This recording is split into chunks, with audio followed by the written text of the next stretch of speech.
Budget నిన్న ప్రవేశపెట్టారు, ఎలా అనిపించింది బడ్జెట్?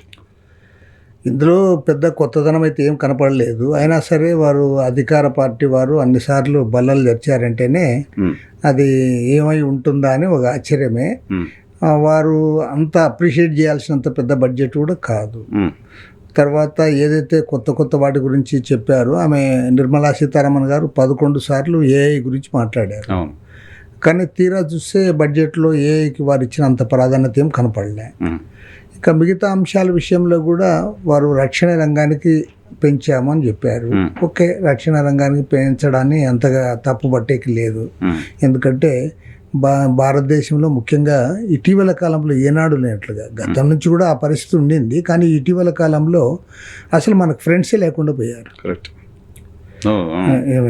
అది ఫస్ట్ టైం అనమాట. ఇంతకుముందు ఏ గవర్నమెంట్ ఉన్నా, ఈవెన్ వాజ్పేయి గవర్నమెంట్ కానీ, లేదంటే కాంగ్రెస్ గవర్నమెంట్ అనేక సార్లు, యూపీఏ గవర్నమెంట్ కానీ, అన్ని గవర్నమెంట్స్లో మన విదేశాంగ విధానం అనేది ఒకానొక సందర్భంలో మేము అలీన్ ఉద్యమానికి కూడా నాయకత్వం వహించాం.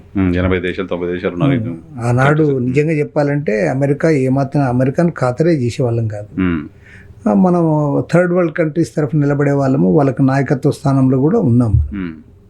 అలాంటి కంట్రీ ఇవాళ అమెరికాకు దాసోహం అనడమే కాకుండా ఏ కంట్రీ కూడా నమ్మకంగా భారతదేశం అంటే ఇవాళ ఎవరు మనకు ఫ్రెండే లేరు. మన చుట్టుపట్ల ఉన్న చిన్న దేశాలు మీరు చూస్తే కూడా, భూటాన్ లేదు, బర్మా లేదు, నేపాల్ లేదు, ఏ దేశం లేదు. బంగ్లాదేశ్ ఎప్పుడు మనకి ఫ్రెండ్లీ ఉండేది, బంగ్లాదేశ్ కూడా లేదు. పాకిస్తాన్ సరే పాకిస్తాన్, చైనా వాళ్ళు ఎప్పుడు అంత పెద్దగా ఇదిగా మనకు అనుకూలంగా లేరు. కాబట్టి ఏమంటే ఇది రక్షణ రంగానికి బడ్జెట్ పెంచడం అనేది ఓకే.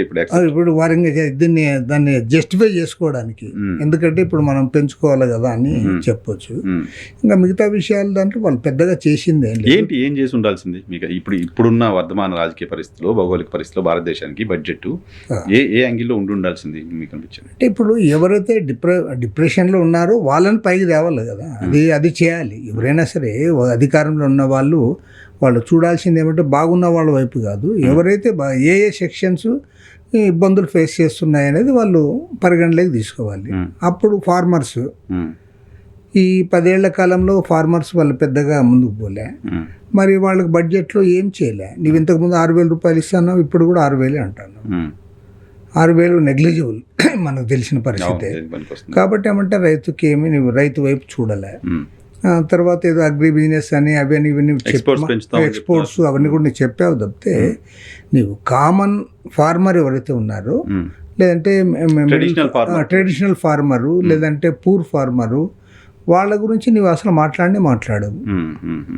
నీవు ఒకవేళ ఫార్మర్స్లో కూడా కొద్దిగా టెక్నికల్ నోహో ఉండి, తర్వాత ఎలైట్ అయ్యిండి, కొంత ఆర్థికంగా బాగున్న వాళ్ళ గురించి నీవు 4 మాటలు చెప్తున్నావు తప్పితే, మన ఇండియాలో ఫార్మర్ అంటే ఎవరంటే పూర్తి ఫీల్డ్లో ఉండి పని చేసుకొని దాని మీదే ఆధారపడి బతికేవాడు నిజమైన ఫార్మర్.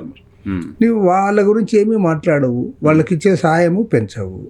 తర్వాత అన్ఎంప్లాయ్మెంట్ రికార్డు స్థాయిలో ఉంది. ఈ అన్ఎంప్లాయ్మెంట్ పోగొట్టడానికి నువ్వు చేసింది ఏమీ లేదు, అసలు ఆ వైపుగా నీ చర్యలే లేవు. కాబట్టి ఏమంటే వర్కింగ్ క్లాసు వాళ్ళకి వ్యతిరేకంగా ఉన్నావు నువ్వు. ఇప్పుడు ఆ లేబర్ కోడ్లు తెచ్చి దారకంగా కూడా వాళ్ళు ఎప్పటి నుంచో పోరాడి సాధించుకున్న ప్రాథమిక హక్కులపైన వాటిని కాలరాచే పద్ధతిలో నువ్వు వ్యవహరిస్తూ ఉన్నావు. కాబట్టి ఓవరాల్గా చూసినప్పుడు నీవు అంటే సొసైటీలో మొత్తం ఇంత మన భారతదేశం ఒక వ్యాస్ట్ కంట్రీ, 140 కోట్లకు పైగా జనాభా ఉన్న దేశంలో ఏ సెక్షన్స్ చాలా ఇవాళ ఇబ్బందులు పడుతూ ఉన్నాయి. వాళ్ళు పడుతున్న ఇబ్బందులకి కొంత రిలీఫ్ ఒకేసారి పరిష్కారం చేయడం అనేది ఏ గవర్నమెంట్కి సాధ్యం కాకపోవచ్చు. కొద్దిగా రిలీఫ్ ఇద్దాము అనే వైపుగా ప్రభుత్వం ఆలోచించడంలే. అదేవిధంగా పూర్తి వాళ్ళు ఏమన్నారంటే, మన రాష్ట్రపతి గారి ప్రసంగంలో కూడా చెప్పారు, 25 కోట్ల మందిని బిలో పవర్టీ లైన్ నుంచి పైకి తెచ్చామని. దట్ ఈజ్ అది కూడా అంత కరెక్టే. 80 కోట్ల మందికి ప్రభుత్వం ఉచితంగా నువ్వు అసలు నీవే కాంట్రడిక్షన్ అది. నువ్వు 80 కోట్ల మంది ప్రజలకు ఉచితంగా బియ్యం ఇచ్చినప్పుడు, గోధుమలు ఇచ్చినప్పుడు వాళ్ళకి ఎందుకు ఇస్తున్నావు నీవు? వాళ్ళు ఇంకా బీపీఎల్లో ఉన్నారు, లేదంటే వాళ్ళు ఇంకా వాళ్ళ ఎకనామిక్ పరిస్థితి బాగలేదనే దాంతో నువ్వు ఇస్తున్నావు. నీవేమంటావు, లేదు వాళ్ళంతా పైకి వచ్చారని మళ్ళీ నీవే రాసుకుంటావు. కాబట్టి ఏమంటే గవర్నమెంట్ సరిగా ఆలోచన నాట్ చేయలేదు. Poor friendly, not agriculture friendly as for you.